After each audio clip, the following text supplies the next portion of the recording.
I'm going to be talking about tax credits and financing incentives for some of the projects that these guys have been talking about. Okay, we're going to start with tax credits.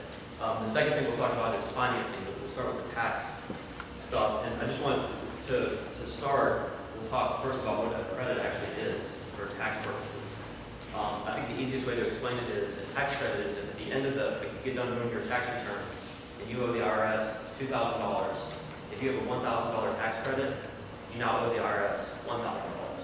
Okay, so this is different than a deduction that actually comes out of your income. It's actually more beneficial in most cases. It's definitely more beneficial in these cases. So when we're talking about these numbers, just think that this is the amount that's actually going to come off the amount that I owe the IRS. Okay?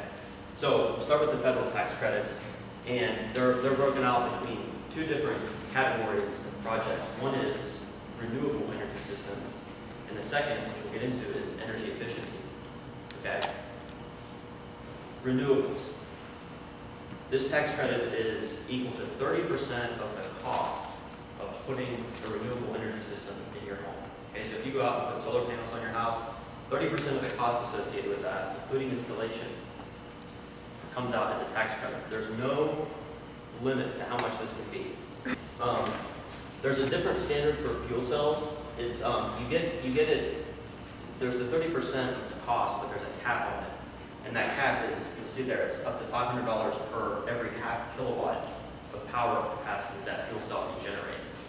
Okay, so the second batch of incentives that the federal government came up with was for energy efficiency. So this is different. This is instead of talking about the renewable energy systems, now we're talking about measures that you're going to take to improve the home's efficiency. Okay, and these include things like the new HVAC system.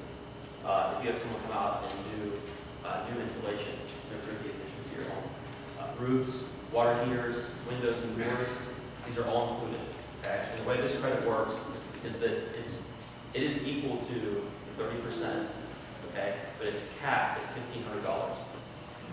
$1,500. Okay, so West Virginia is going to give you a solar tax credit. It's going to be equal to 30% of the cost to purchase and install. Now, this only applies to your state tax income. So whatever this isn't something the federal government's going to give you. This is something that the state of West Virginia will send back to West Virginia state taxes, state income taxes.